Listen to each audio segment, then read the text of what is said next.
Tollywood young director Buchibabu తనకంటూ ఎలాంటి fame సంపాదించుకున్నారో అందరికీ తెలిసిందే. తొలి సినిమా ఉప్పెనతో బ్లాక్ బస్టర్ హిట్ అందుకున్నాడు ఆయన. 100 కోట్ల హిట్ ను డెబ్యూతోనే సాధించిన డైరెక్టర్లో ఒకరిగా నిలిచారు.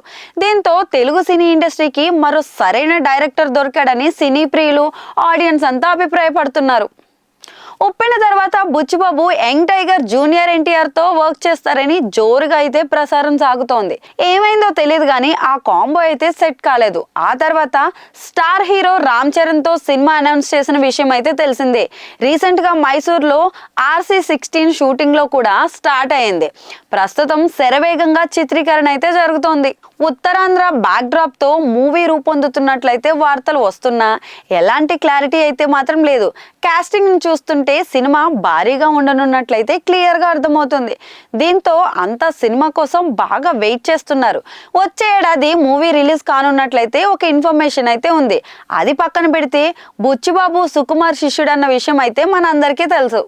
దీంతో సుకుమార్ సినిమాల ఈవెంట్స్ కు బుచ్చిబాబు అటెండ్ అవుతుంటాడు. ఈ సినిమా నేపథ్యంలో నిన్న జరిగిన పుష్ప 2 వైల్డ్ ఫైర్ ఈవెంట్ కూడా అటెండ్ అయ్యాడు. వేదికపై మాట్లాడారు కూడా. తన గురువు సుకుమార్ ను ఓ రేంజ్ లో కొనియాడారు.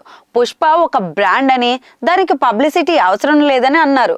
ప్రజలు ఎక్కువగా మాట్లాడుకునే మూవీ ఇదేనని కూడా చెప్పుకొచ్చారు. సుక్కు సార్ కష్టం తనకు తెలుసని చెప్పారు. తాము 20-25 వెర్షన్లు రాసి అలసిపోయి ఆపేస్తామని, కానీ మీరు అక్కడి నుంచి మొదలు పెడతారని అన్నారు. ఆయన నుంచి ఎప్పుడు నేర్చుకుంటామని తెలిపారు. సినిమా విజయం సాధించాలని, నిర్మాతలకు మంచి లాభాలు రావాలని తను మనస్ఫూర్తిగా కోరుకుంటున్నట్లయితే చెప్పారు బుచ్చిబాబు. ఈ విషయాలన్నీ పక్కన పెడితే తన స్పీచ్ లో అసలు అల్లు అర్జున్ ప్రస్తావనే తీసుకురాకపోవడం ఒక గమనార్హం. ఇప్పుడు ఆ విషయాన్నే సోషల్ మీడియాలో వైరల్ గా మారింది. బుచ్చిబాబు చాలా తెలివిగా మాట్లాడారని నెటిజన్ అయితే కామెంట్లు పెడుతున్నారు.